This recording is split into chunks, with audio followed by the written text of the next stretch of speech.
હું વઘારા વિક્રમ શિવોરી મોબાઈલ થાનગઢ નગરપાલિકા સામે આજે અમે અમારી પાસે જે મશીનરી છે રિપેરિંગ માટેની એના થોડાક તમને જણાવીશું અમે શું શું મશીન ઉપયોગમાં લેવી છે રિપેરિંગ માટે અને અમે કઈ પદ્ધતિથી કામ કરીએ છીએ.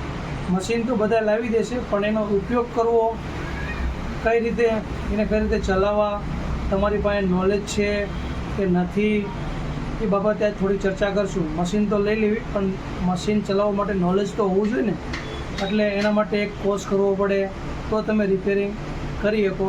એ બાબતે આજ થોડોક વિડીયો થોડોક લાંબો આપણે યુટ્યુબમાં આજે બતાવીશું. ચાલો તો મશીન આપણે તમને બતાવી દઈએ. અમારી પાસે આયરન છે Q12X પ્લસ આયરન એક છે, સોલ્ડરિંગ માટે યુઝ કરવી છે. અમારી પાસે એક ડીસી મશીન છે. ડીસીનો અમે કોઈ પણ મોબાઈલ બંધ કન્ડિશનમાં આવ્યો હોય તો તેના રીડિંગ ઉપરથી અમે અંદાજ લગાવી છીએ કેટલું શોર્ટિંગ છે કે કઈ જગ્યાએ છે, કેટલા રીડિંગ લે છે, સોફ્ટવેરની જરૂર પડે છે કે શોર્ટિંગ જે થઈ જાય છે તેના માટે ડીસી ઉપયોગ કરવી છે. જે 2008 છે બરાબર, તેને અમે હીટ મારવા માટે ગમે એ કેપેસિટર કાઢવા માટે કે ભાઈ રિબોલિંગ કરવા માટે યુઝ કરવી છે. અમારી પાસે મેકેનિકનો માઇક્રોસ્કોપ છે જે અમે એને જોઈને બારીક કામ અમે કરવી છીએ. પછી અમારી પાસે એક બીજું પણ આયરન છે જે અમે સોલ્ડરિંગ માટે યુઝ કર્યું છે. Q12X કરતાં પણ થોડું વધારે છે, મોંઘું, એને અમે યુઝ કર્યું છે. અમારી પાસે એક બીજો માઇક્રોસ્કોપ છે જે RF કંપનીનો છે, એમાં અમે બારીક કામ કરવા માટે એને યુઝ કર્યું છે. અમારી પાસે એક બીજો SMD છે જે અમે યુઝ કર્યું છે કે કોઈ પણ હીટ કરવા માટે બારીક કામ રિબોલિંગ માટે યુઝ કર્યું છે. અમારી પાસે બોર્ડ ગરમ જગ્યાએ કામ કરવું એના માટે એક મિની ફેન છે જેને ઠંડક માટે યુઝ કરવી છે.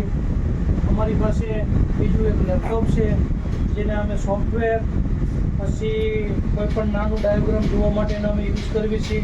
અમારી પાસે એક મલ્ટીમીટર છે જે સનશાઇન કંપનીનું છે GT70. અમે તેને પણ યુઝ કરીએ છીએ વ્યવસ્થિત રીતે કે 6 વોટનું ચાર્જિંગ આવે. ચાર્જિંગમાં લગાવીને ચેક કરી કે ભાઈ મોબાઈલ ચાલુ કન્ડિશનમાં છે કે બંધ કન્ડિશનમાં છે, એ માટે અમે યુઝ કરીએ છીએ. અમારી પાસે એક ઓછી મશીન છે જે બેસ્ટ વન લેવાનું છે કે જે અમે કોઈ પણ મોબાઈલ હોય એના કોમ્બો હોય એના ઉપરનું જે ગ્લાસ તૂટી ગયું એના વ્યવસ્થિત રીતે અમે કટિંગ કરીએ છીએ. સેપરેટર ઉપર કટિંગ કરીને એના માટે પ્રેસિંગ માટે અમે મશીનનો ઉપયોગ કરીએ છીએ. પછી મશીન માટે પ્રેસિંગ માટે અમે અહીંયા મૂકીએ છીએ બરાબર, જે હાઇડ્રોલિક પંપથી પ્રેસિંગ થાય છે. બીજું કે એમાં કોઈ પણ બબલ રહી ગયા હોય તો બબલ રિમૂવરમાં અમે મૂકીએ છીએ.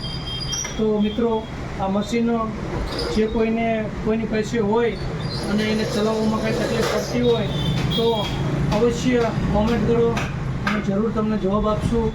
અને બીજું કાંઈ પણ બીજી માહિતી જોતી હોય તો કોમેન્ટ કરો. મારા મોબાઈલ નંબર આપેલા છે, એમાં ફોન કરો. કોઈ મિત્રોને નાની એવી શોપ હોય એને ચાલુ કરવું હોય વ્યવસ્થિત કે ભાઈ શું શું આમાં અમારે અપડેટ થવું પડે એવું છે તો પણ માહિતી જોતી હોય તો પણ કોલ કરો, મેસેજ કરો. વિડીયો કેવો લાગ્યો શેર કરો, સબસ્ક્રાઈબર કરો. થેન્ક યુ મિત્રો.